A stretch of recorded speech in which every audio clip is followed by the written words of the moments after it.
Olá, pessoal. Eu sou Maria Cristina, eu sou responsável pela equipe de segurança da Meta e é um grande prazer ter aqui comigo a Mimi e eu vou apresentá-la de maneira apropriada, mas antes de tudo eu gostaria de agradecer a SaferNet por uma outra organização desse dia tão importante e por essa oportunidade de falar sobre crianças, adolescentes, bem-estar. Eu tenho certeza que vão apreciar muito essa conversa que teremos agora em seguida.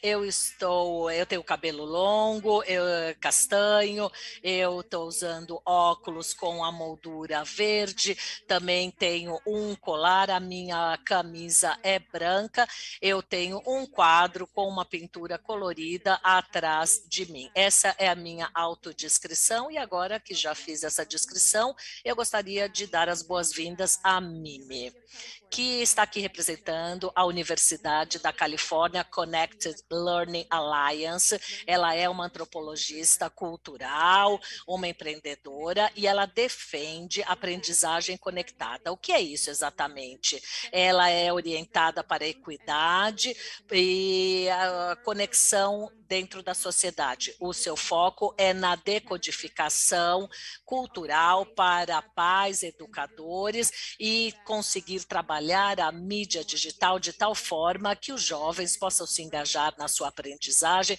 tornando a aprendizagem mais relevante e possibilitando a conexão social. Ela é professora do Laboratório de Pesquisa e de Residência do John K. McCartney Foundation. Ela é presidente dessa mesma fundação McCartney. Ela também é cofundadora dessa experiência online sem fins lucrativos que trabalha com crianças. Mimi, agora é com você.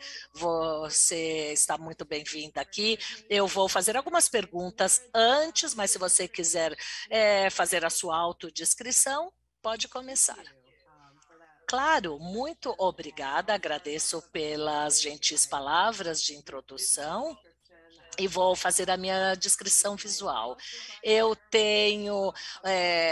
não sou muito alta, tenho uma estatura média, eu também tenho o cabelo curto, escuro, uso óculos escuros, estou usando um terninho também preto, eu sou bem minimalista e temos aqui um pouco de sol aqui na Califórnia no dia de hoje. Olha, Mimi, que bom tê-la aqui hoje no Brasil. O Brasil é um dos meus locais favoritos para aprendizagem, para realmente mergulhar nessas discussões tão vivas sobre o uso da internet, da mídia digital e realmente os brasileiros têm se tornado cada vez mais cidadãos digitais. E eu tenho a seguinte pergunta: nós falamos bastante sobre o tempo que as crianças e os adolescentes gastam na frente da tela. E uma das coisas que surge o tempo todo nas nossas conversas é que o uso da mídia digital e do bem-estar das crianças, dos adolescentes e algumas preocupações que todos nós temos a partir de diferentes perspectivas, como pais e eu mesmo, e não só os pais, mas os educadores e a sociedade como um todo. E todos esses pontos que surgem a partir do uso da mídia digital e como que isso leva ao debate que vai além, não é, desse tempo que os jovens passam na tela e como determinar essa conversa, essa discussão, como responsabilizar tudo isso, a educação, o bem-estar e o debate que está acontecendo aí pelo mundo. Se você puder nos ajudar com as suas evidências científicas, a tua pesquisa, vai ajudar bastante no nosso debate. Olha, te agradeço por você iniciar realmente essa discussão dessa forma, falando sobre a tecnologia, e o uso dessa tecnologia pelos jovens. As nossas crianças, os nossos estudantes, eles usam a tecnologia a partir dessa ideia que o tempo que eles passam na tela deve ser limitado de alguma forma, e muitas vezes eles são julgados sobre se eles estão utilizando o tempo da tela de maneira efetiva ou não.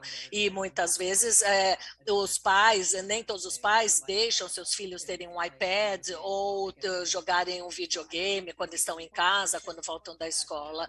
Bom, com a tecnologia, todas essas preocupações e questões surgem, nos preocupamos e nem sempre temos uma compreensão completa sobre o que os nossos filhos estão fazendo no computador, se estão motivados ou se estão usando a internet de maneira positiva ou não.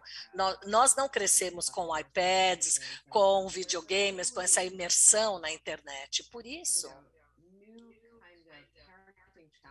existem aí novos desafios para os pais, já que a minha geração é bem diferente da geração dos meus filhos, e não é que vamos acabar brigando e lutando contra o uso da internet e proibir as coisas, mas chegou um momento em que a noção de tempo gasto na frente da tela realmente se tornou uma questão. É importante que os jovens entendam também que a tecnologia é útil, mas ela leva a dois problemas reais. A maior parte dos pesquisadores que fazem pesquisas neste campo, e não só eu, vislumbraram dois problemas. O primeiro deles é o foco exclusivo no dispositivo em si, que distrai, tira a atenção de quais são aqueles drivers reais, como, por exemplo, leva a ansiedade, o estresse, problemas sociais. Na verdade, há uma grande tendência sobre se as televisões, se as telas nas quais nos fixamos, é uma forma de nos distanciarmos de alguns problemas pessoais. O problema, como eu descrevo, é que acaba distraindo, tirando a atenção daquele problema primordial que é a causa raiz daquele estresse, daquela ansiedade ou daquele medo. Então, nós temos questões como pobreza, racismo, questões de disparidades econômicas, conflitos dentro da família, drama com os amigos, na escola. E quando falamos com os jovens, perguntamos: que tipo de estresse que você tem? Lição de casa, escola, briga com um amigo, depois briga com os meus pais que ficam pegando no meu pé porque eu fico muito tempo na frente da tela. Isso acaba gerando estresse por falta de recursos, muitas vezes, desses jovens ou até mesmo dos pais. E a tecnologia, ela pode ser a solução desses problemas fundamentais, mas acaba se tornando também um efeito colateral quando esses drivers são ignorados. Por isso é importante entender como que a tecnologia acaba aumentando esses problemas ou como pode ajudá-los. Então, a aprendizagem digital precisa entender como a tecnologia pode defender e apoiar os jovens. Quando falo com os jovens, estou muito estressado na escola, de repente eles vão lá para um vídeo TikTok, sabe? Para se sentir mais relaxado, para tirar aquele estresse da cabeça. Daí o pai entra no quarto e fala: poxa, você está no TikTok, você não está fazendo tua lição de casa, e daí, sabe, tem aquela briga, aquela confusão, e daí cria uma ansiedade, e daí o jovem vai lá buscar um apoio social, vai testar com o seu amigo, não faz a lição de casa, foi para o TikTok, foi para o texto, foi para a mensagem, e isso acaba criando um suporte social, distração, e toda essa distração, o suporte social não é a fonte, não é a origem da ansiedade que gerou todo o problema. Por isso eu acho que é importante darmos um passo para trás. Cada pai conhece seus filhos e sabem que a tecnologia faz parte da vida deles, e o foco no tempo que os jovens gastam na frente da tela precisa de uma solução. Quando a criança tem uma ansiedade devido a um trabalho escolar, a tela não é uma solução apropriada, ou a briga não é uma solução apropriada, e os pais acham que o tempo é tudo, que o foco deve estar no tempo. Mas muitas vezes o que é valioso é o quê? Colocar um monitor de tempo, como por exemplo um mentor da mídia, em que as crianças têm muita curiosidade sobre os vídeos que estão rolando, sobre a influência social, criando esse tipo de dinâmica negativa entre pais e filhos sobre o engajamento tecnológico, criando essa situação desagradável, piorando conversas, degradando a qualidade das relações entre pais e filhos. E é isso que queremos evitar. Realmente é muito esclarecedor. Eu vou, então, roubar essa referência do media mentor, né? Um mentor do uso das mídias. Eu tenho aqui uma criança aqui de 5 anos e tem ficado muito comigo por causa, né, da Covid. Às vezes, eu fico pensando assim, nossa, ele está lá já na tela há 1 hora, eu me sinto mal a respeito. E você tem razão, não é tanto a questão do tempo que é passado na frente da tela, mas como que eu posso ser uma mentora dessas mídias, né? Como que eu posso acompanhar o meu filho nessa jornada? Eu acho que a gente não consegue falar muito mais sobre esses assuntos mais importantes. Social media. That's not what I meant. Internet platforms or any of the services that they can access can be drivers for even better conversations sometimes. Here he is. So the next question is actually, I'll do a twofold here for you. So one is... Então, tenho 2 perguntas, na verdade. Pensando na questão da mídia social, e você destacou alguns dos usos da mídia social, como aplicativos. E eu queria que você desse alguns exemplos que você encontrou nas mídias digitais, no sentido de resultados mais positivos. Como que a gente pode pensar, em vez de ficar ali como se fosse a polícia do tempo de tela, como que a gente pode promover uma relação melhor? E, às vezes, não há esse acesso a essas tecnologias. Quais seriam alguns exemplos positivos? E aí a gente passa um pouco mais para o resto da conversa. Eu estou vendo aqui que o seu filho está te chamando a sua atenção aqui, enquanto você fala, né? Nossa, realmente parece muito adequada essa interação dele com o nosso tópico. Eu acho que muita coisa que a gente vê começa com as crianças e tem a ver mais com o modelo de conexão. Normalmente a gente pensa, são os adultos que têm a solução. Mas é importante a gente ouvir esses engajamentos positivos também que as pessoas experimentam. Então, por exemplo, a metodologia, por exemplo, positiva. A gente tem algumas publicações sobre isso. Basicamente, são grupos de estudo que tentam ver com as comunidades como que eles conseguem realmente dar voz aos jovens e como que essas comunidades, diferentes comunidades lidam com isso. A ideia também é empoderar um pouco os líderes das comunidades para que eles possam fazer uso mais positivo das tecnologias. E isso é importante porque os jovens são um pouco céticas em relação às tecnologias. E o problema é que os adultos não só não entendem de tecnologia, mas eles julgam muito a tecnologia. Então, essa questão de aprender com adultos, às vezes, é um pouco complicado. Então, quem traz essa mensagem, o mensageiro, é importante. Isso é muito importante para os jovens quando o assunto é tecnologia. A gente vê que os pais têm o mesmo comportamento, né? Eles são muito críticos em relação ao uso da tecnologia. Nós fizemos uma pesquisa, na verdade, análise de várias pesquisas, e a ideia era analisar a cultura de uso digital em relação ao bem-estar. Então, do ponto de vista de bem-estar, parecia muito bom, mas nós percebemos que quando a pessoa estava com um dia ruim, ela basicamente buscava um suporte dos amigos através das mídias sociais.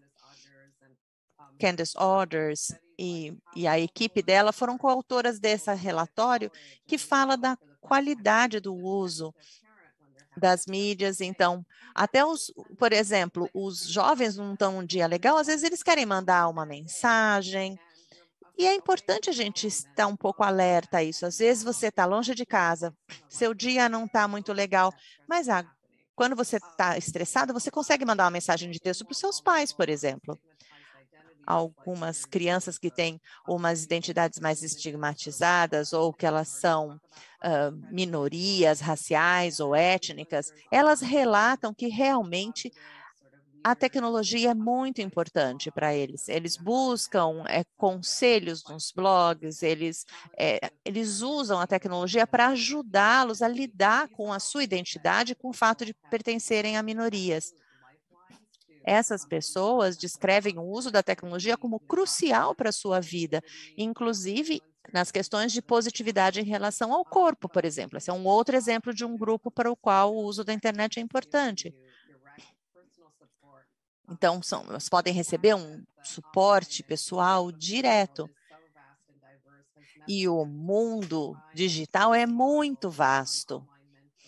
As pessoas buscam, às vezes, mentores online com as quais elas conseguem se identificar. E, de repente, no ambiente onde elas vivem, elas não têm essas referências. Ótimo. Eu gosto quando você falou da questão de perguntar, né? Se nós fôssemos um explorador da cultura jovem. O que é importante é não saber só o que os adultos acham útil, mas o que os jovens acham importante. Dealing, how do we enable those experiences? Como que nós conseguimos, então, promover essas experiências? E você mencionou também que nós também temos os mesmos comportamentos, nós também evitamos a nossa própria realidade emocional, a gente faz uma fuga online também. É uma questão de comportamento, é uma questão de conexão pessoal. Você também mencionou a importância das conexões online, que podem ser presenciais ou não. E isso pode variar para diferentes comunidades, inclusive para diferentes grupos minoritários. Na pandemia, isso é verdade na América Latina e no Brasil, nós claramente observamos desigualdades econômicas que se refletem na forma como os jovens têm acesso à internet. Não só a questão do equipamento, mas também serviços, os tipos de interações, até os recursos, língua, para poder ter o suporte nos momentos mais difíceis que a pessoa está passando, especialmente para os educadores, por exemplo, que trabalham em escolas públicas.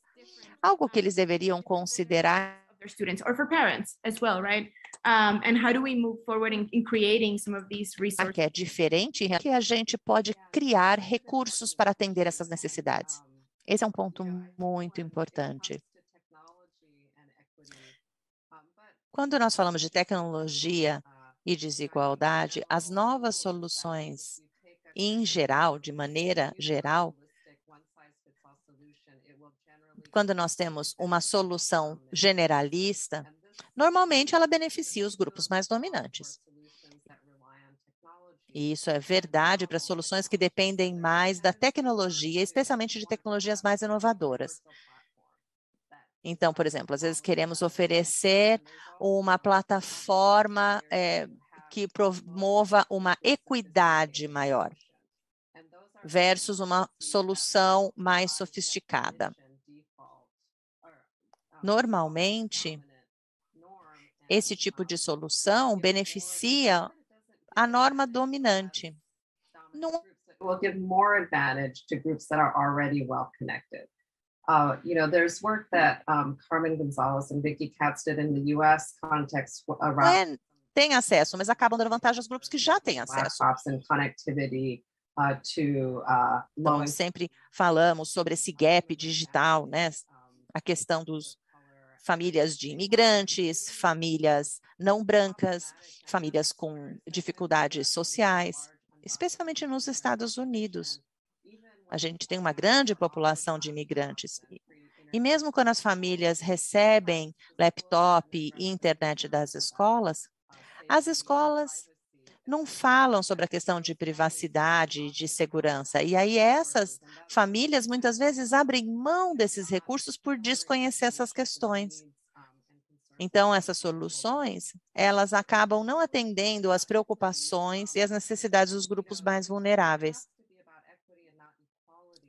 Nós temos que falar de equidade, não igualdade, para poder beneficiar os grupos mais vulneráveis. Fica muito claro também que, pensando em soluções mais voltadas a uma população menos privilegiada, pode beneficiar todas as pessoas. Vou dar um exemplo. Tem um professor que fez o postdoc comigo, Alex Cho. Ele fez um projeto para tentar resolver uma questão para que as famílias de renda menor conseguissem ter acesso a algumas oportunidades de graça, mas que não eram oferecidas dentro da escola. Então, comunicação por e-mail, comunicação pela internet. As famílias de renda menor não conseguiam ter esse acesso tão grande às páginas da internet ou ao e-mail. E aí eles observaram que certas mensagens, quando mandadas por texto, funcionavam melhor do que por e-mail. Foi uma solução muito simples, que pegou e que beneficiou a todos, porque agora o uso de mensagens de texto é o denominador comum entre todos. Eu acho que isso é muito importante no desenvolvimento de novas tecnologias. Temos que nos enfocar em equidade. Um outro ponto é a questão dos países que são muito desiguais, inclusive em questões raciais, como os Estados Unidos. Nós vemos os jovens, grupos minoritários ou estigmatizados, eles não veem a internet, às vezes, como um espaço seguro para eles. Tara Taslis é um dos meus colegas que trabalha com jovens negras e sobre como é a experiência delas na internet. Nós temos esses espaços de refúgio online. Spaces of psychological safety and the platforms, Segurança psicológica para essas pessoas. As plataformas podem dar suporte a isso de várias formas. Então, é o exemplo. Garotas negras, por exemplo, que usam a internet, mas elas veem nesse ambiente um ambiente hostil para esse grupo específico. A ideia é que elas pudessem ter acesso a mais recursos, mas nós também temos que levar em consideração, quando falamos de segurança e bem-estar, que existam esses espaços de refúgio para proteger as pessoas que sofrem muita hostilidade. Isso é fascinante. É muito recompensante, é muito recompensador também.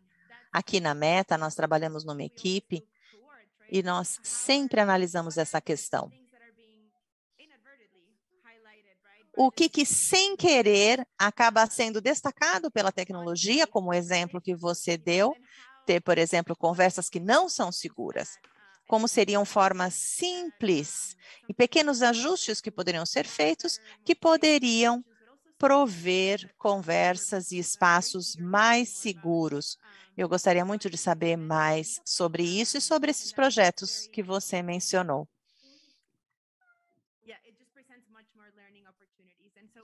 Eu acho que com isso temos muito mais oportunidade de aprendizagem. O que eu gostaria de saber mais aqui também de você é não só que você, por favor, nos trouxesse mais histórias de sucesso que são interessantes para a comunidade,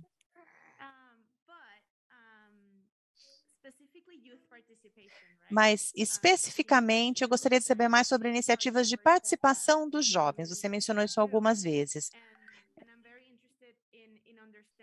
Eu gostaria de saber mais como que o que você recomendaria para educadores, para legisladores, para empresas, para desenvolvedores, ou seja, qualquer um que trabalhe tanto nos aspectos tecnológicos ou não, como que podemos fazer essa participação mais direta?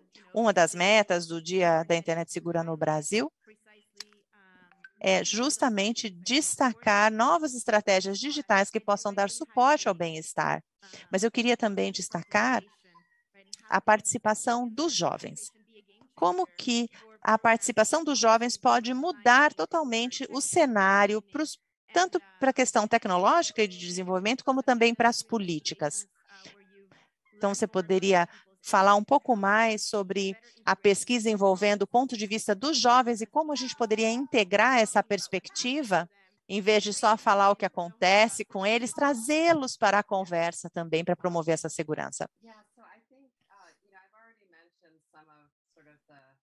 Eu citei algumas das potenciais armadilhas que a gente tem quando nós temos essa abordagem que vem de cima para baixo.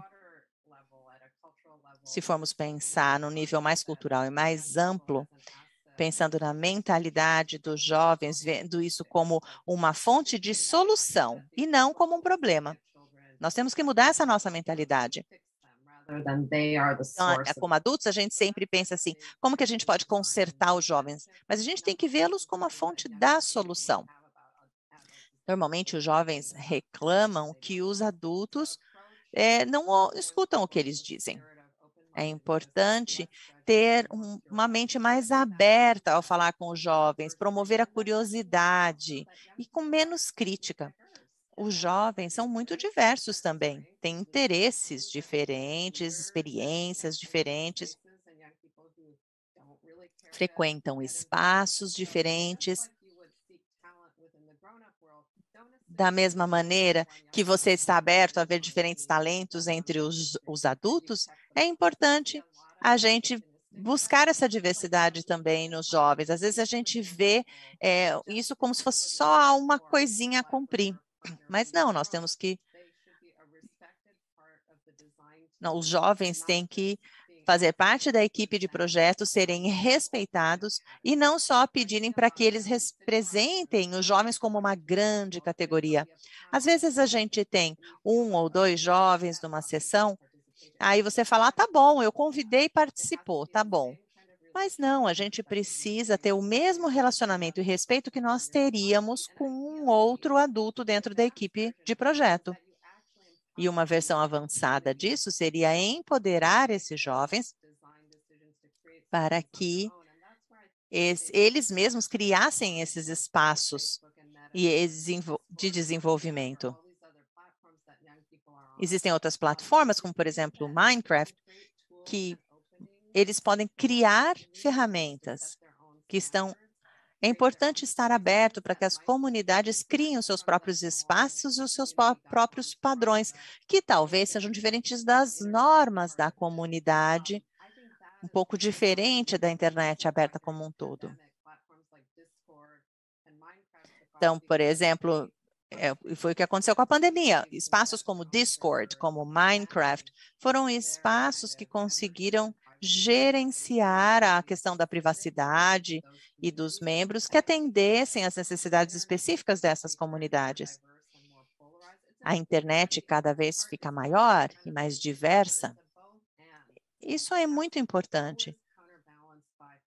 Nós temos que sempre ter um equilíbrio entre considerar a capacidade dos jovens ou de qualquer outro grupo não dominante, né? Porque senão nós teremos mais uma forma de opressão, porque senão nós vamos acabar criando regras que determinam para todos. É importante nós termos um equilíbrio e a internet sempre tem que buscar esse equilíbrio. Você fala com os jovens, eles podem falar assim, olha, eu sigo, por exemplo, os influenciadores, mas eu não faço comentário porque eu não me sinto seguro. Então, talvez a participação no Snapchat ou nos meus grupos de texto, eu me sinto mais confortável, porque eu sei quem está lá. Quando nós falamos de uma internet maior e mais tóxica, já talvez sejam espaços em que as pessoas não se sintam seguros. Esse é um exemplo de como as organizações e os grupos podem ajudar a mediar essa questão. Tem um grupo na nossa região chamado Distal America, que é tipo uma lan house que atende muitos dos jovens, e eles fizeram esse tipo de coisa, nós observamos o trabalho, eles tinham um servidor do Discord, que era onde as pessoas ficavam durante a pandemia, era o espaço de mídia social deles. Então, foi uma ideia que veio deles, era um interesse que eles tinham, e era um modelo para que eles fossem os embaixadores para outras organizações, outras comunidades. Então, qual que é o espaço social dos nossos grupos? Normalmente, os educadores fazem parte de universidades, mas cadê o local onde os jovens realmente vão frequentar? E eu também tenho Connected Labs, que a gente também tem um espaço para os jovens frequentarem os servidores, e fizemos isso durante a pandemia, e nós trabalhamos com eles, e não tinham nenhum tipo de professor ou adulto moderando o que eles estavam fazendo. A gente usou mentores que eram jovens universitários que adoravam jogos.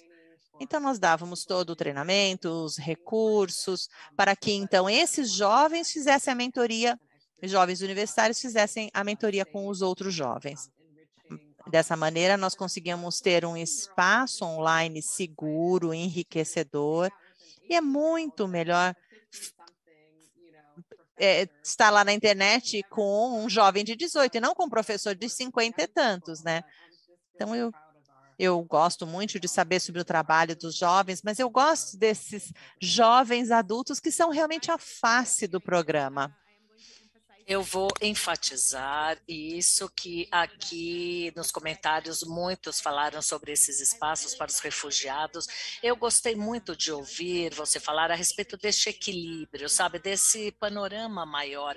Não trata-se apenas de uma coisa voltada para as empresas ou para as instituições educacionais, e tampouco trata-se apenas de uma coisa voltada a um país. Não, são todos complementares. Nós que trabalhamos neste campo, educadores e pais que trabalham diretamente com essas instituições, também entendem, não é, essas ofertas e as possibilidades e como podem usar cada uma das ferramentas para que fim, não é? Não dá para usar tudo para tudo. Todas as ferramentas para todos os fins. Você falou sobre esse espaço para os refugiados. Eu gosto muito, sabe, desse tipo de atividade, e essa comunicação não é peer-to-peer, não é entre pares. Isso é muito bacana, e você mencionou isso nessas oportunidades de mentoria que estão sendo criadas. E isso se aplica, é super verdadeiro. Todos nós nos vemos nos nossos pares, nós buscamos referências, isso se aplica nas equipes, especialmente naquelas equipes que estão buscando segurança, que querem se sentir seguros naquelas situações, sabe, que no momento que estão compartilhando os seus reações emocionais, os seus sentimentos, eles veem os seus pares muitas vezes como influenciadores. Então, como encontrar esse equilíbrio, sabe? Como aumentar o acesso de maneira qualificada para ter uma mentoria de saúde mental e também mostrar a importância e o poder dessa comunicação entre pares. Quais são as ferramentas que nós, adultos, empresários, educadores, instituições, podemos fornecer para ajudá-los dentro deste espaço seguro? Que legal que você trouxe essa questão E também a participação de todos dentro dessa conversa e alguém que está realmente na linha de frente do desenvolvimento dessas plataformas e dessas ferramentas. Eu sempre discuto aqui o poder dos jovens e das agências. Agora é necessário não gerar nenhuma responsabilidade individual, como você já disse, trata-se de uma responsabilidade de um ecossistema e não apenas de uma plataforma ou de outra, porque aí inclui tudo, sabe? As instituições, as organizações, as políticas. Eu vejo um ecossistema e eu vejo jovens fazendo coisas maravilhosas, né? Dando, na verdade, para as agências ferramentas e instrumentos, muitas vezes, mas o que eu não vejo é organizações intermediárias, confiáveis, que buscam aquele espaço educacional tradicional. Não acho que as plataformas comerciais, não cabe às plataformas comerciais solucionarem todas as questões que estão na esfera pública, certo? Eu acho que cabe a todos nós a nossa parte de responsabilidade. As mudanças tecnológicas geram uma série de mudanças, como, por exemplo, nos Estados Unidos, há redes de comunidades baseadas em organizações, por exemplo, que ajudam os adultos a mentorarem crianças, por exemplo, que querem jogar beisebol, por exemplo, ou missões esportivas. E essas são redes comunitárias que são desenvolvidas por organizações que ajudam os adultos a criarem esses espaços seguros para as crianças através do esporte, como, por exemplo, nos Estados Unidos seria o beisebol, talvez em outros países outros esportes, mas na realidade tudo resume-se na participação das pessoas através dessas organizações intermediárias que tornam a internet um ambiente bacana para as crianças, mas tudo isso exige investimento. A nossa organização sem fins lucrativos trabalha com plataformas e nós criamos, na verdade, uma série de padrões dentro das organizações e geramos programas através de ambientes conectados de aprendizagem que sejam positivos. Eu sei que é difícil para os provedores de plataformas fazerem esse trabalho sozinhos e não é algo muito fácil. Por isso, é necessário essa conexão. É claro que é bacana se as plataformas se envolverem. Não estou dizendo que as plataformas não devam se envolver, claro que não, mas existe um papel, sejam para os pesquisadores, organizações baseadas em comunidade ou sem fins lucrativos que tenham um poder maior nesse espaço para realmente possam gerar esse trabalho, ajudar as plataformas, trazer outras organizações que estão fazendo isso dentro destes espaços, por exemplo, espaço de jogos. Eu estou muito focada, por exemplo, nessa questão dos jogos, dos gamers. Eu acho, sabe, que criar padrões positivas dentro dos jogos é algo bacana, não devemos proibir, devemos, na verdade, trazer a inclusão. Há campanhas também positivas sobre o uso desses desenhos que são trazidos também para a rede, e cada vez mais eu trabalho e estudo nessa área. A profissionalização do entretenimento é muito importante para elevar e expandir a necessidade dentro das organizações diversas e do conteúdo que é espalhado. Eu realmente tenho certeza que vocês estão fazendo isso também aí na sua região. Sim, estamos, mas sempre há muito mais a ser feito. Realmente é muito legal ouvir o seu feedback e tudo que a SaferNet está possibilitando aqui hoje, essa discussão. Daqui a pouquinho todos ouvirão os jovens falarem, na verdade, os 30 embaixadores que fazem parte do programa aqui brasileiro.